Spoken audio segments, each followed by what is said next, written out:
მეგობრებო, გუშინ ნოდარ მელაძის ეგრეთ წოდებულ გადაცემაში შაბათის შოუ იუდას ჯიშის სვურიამ ნაბიჭვარმა არა ქართველმა ირაკლი შაიშმელაშვილმა მიზანმიმართულად მიიტანა შეტევა ქართულ მართლმადიდებლურ ეკლესიაზე, გადაცხადა, რომ ანდრია ჯაღმაიძე ხელმძღვანელობდა რაღაცა ღონისძიებებს, სადაც შემდეგ ძალადობა მოხდა. და ამის შესახებ შინაგან საქმეთა სამინისტრო იყო საქმის ყურში ჩაყენებული. პირდაპირ გეტყვით, რომ ეხა ანდრია ჯაღმაიძის დამცველად მე არ გამოვდგები, კორუმპირებული ყანდური ანდრია ჯაღმაიძის, მაგრამ რაც არ უნდა დავაბრალო ანდრია ჯაღმაიძის და რაც არ უნდა უწოდოთ ანდრია ჯაღმაიძეს, ნამდვილად ვერ დააბრალებ ეხლა სპეცნაზის ჯგუფის ან მოძალადეთა ჯგუფის მართვას და ხელმძღვანელობას.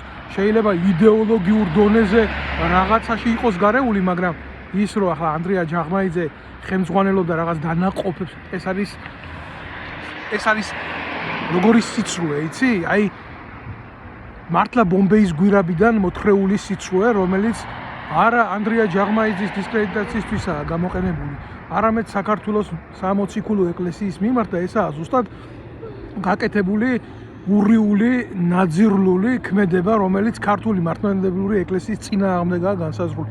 ამას უფრო სიღრმისეული სადაზვერვო ფესვები აქვს და მიაქციეთ ამას ყურადღება, ეს არ არის რაღაცა შემთხვევით წამოთხრეული სიტყვა ამის პირიდან. კიდე ერთხელ ვამბობ, ეს არის ზუსტად იმის შედეგი, რომ საქართველოს მართლმადიდებლური ეკლესია ემიჯნება საზოგადოებასთან ურთიერთობას იმ დონეზე, რომ ჩაერიოს მისი ბედის განსაზღვრაში, მისი სულიერი მრწამსის და მისი მორალური მდგომარეობის განსაზღვრაში. როდესაც თავის დროზე ვახმოვანებდი მე ამ საზიზღარ ფაქტებს, რომელიც იყო ბაშვის წამების თუ ასე და ასე თუ სხვადასხვა შემთხვევები, სამოციქულო ეკლესია გვერდზე იყო გაწეული და არ აინტერესებდა არაფერი, რომ აი ქართულ მართლმადიდებლურ ეკლესიებში მეჩეთების გახსნას ხელმძღვანელობდა თინა ხიდაშელი და ეს დასული იყო ბრძანებით მოლოდინის თანამონაწილეობით და ირაკლი შაიშმელაშვილი ამ ყველაფერს აკეთებდა ხიდაშელის და მოლოდინის და ანადოლიძის დახმარებით. გამომდინარე აქედან უბრალოდ ამის საზღაურს იღებს არა ქართულ მართლმადიდებლურ ეკლესიაში ჩანერგილი ნაძირლები, არამედ მთელი ერი და კრინდება ამითი ჩვენი სულიერი მდგომარეობა მთელი ერის და ჩრდილი ადგება და ძირი ეთხრება ქართულ სარწმუნოებას და ამ საუკუნოვან მართლა სიძლიერეს, რაზეც ყოველთვის იდგა ჩემი ერი და ჩემი სახელმწიფოებრიობა, როდესაც განადგურებული იყო თუნდაც ყველაფერი სხვადასხვა დამპყრობის მიერ. აი ეს გააკეთა ირაკლი შაიშმელაშვილმა სხვა ღალატთან ერთად, რომელიც იქნა ჩადენილი და ხმამაღლა ილაპარაკა საქართველოს სადაზვერვო შესაძლებლობების შესახებ, პლუს ამას დარტყმა მიაყენა აგერ ქართულ მართლმადიდებლურ ეკლესიას.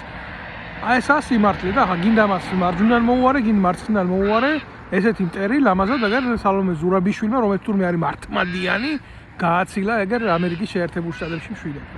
მადლობ ყურადღებისთვის. უფრო სერიოზული განხილვებისთვის ამ თემის ირგვლივ დოკუმენტალურად გამოვიტან და საღამოს ლაივ ეთერში ვიქნებით და მანამდე გთხოვთ ყველა შემოუერთდეთ და გაავრცელეთ ეს ინფორმაციაც, რა თქმა უნდა. მადლობთ.